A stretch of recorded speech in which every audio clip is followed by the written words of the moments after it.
ఇప్పుడు ABN channel ఎవరికి support చేస్తుంది? కొంచెం ఒళ్ళు దగ్గర పెట్టుకుని ఉంటే జాగ్రత్తగా ఉంటే మంచిది, లేకపోతే మర్యాద దక్కదు. మా చూపించినాం అనుకో, ఏ ఛానల్ ఉండదు, ఏ పేపర్ ఉండదు. మళ్ళీ కూడా చెప్తున్నా సోదర ఏబిఎన్ రాధాకృష్ణ గారికి చెప్పు, తెలంగాణలో నిజమైన ఉద్యమకారులు నిజాయితీ పరులు ఎంతోమంది ఉన్నారు. ఇతర పార్టీ నుంచి వచ్చిన ఎంతోమంది వ్యక్తులు ఉన్నతమైన స్థానంలో ఉండొచ్చు. అంత మాత్రాన నిజాయితీకి నిలుటద్దంలాగా ఉద్యమంలో పార్లమెంట్లో పోరాటం చేసి కొట్లాడిన వ్యక్తులం అసలైన కాంగ్రెస్ పార్టీ రక్తం మాది. మాలాంటి వ్యక్తులని కించపరిచే విధంగా మాలాంటి వ్యక్తులను మా క్యారెక్టర్ని దెబ్బతీసే విధంగా కథనాలు వస్తే మాత్రం బాగుండదు అని చెప్పి హెచ్చరిస్తున్నాను.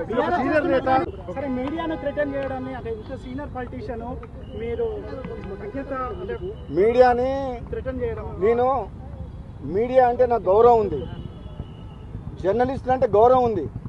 కానీ మీడియా ముసుగులో తెలంగాణలో మాలాంటి రాజకీయ నాయకుల్ని కించపరిచే విధంగా, మా వ్యక్తిత్వాన్ని దెబ్బతీసే విధంగా ఏదైనా ఆంధ్ర మీడియా ఛానళ్ళు వాళ్ళ మీడియా ముసుగులో మమ్మల్ని బలహీనపరిచే విధంగా ప్రయత్నం చేస్తే మాత్రం మంచిది కాదు అని ఎవరికి చెప్తున్నా అంటే, ఎవరైతే చేస్తారో అందరికి చెప్పట్లేదు.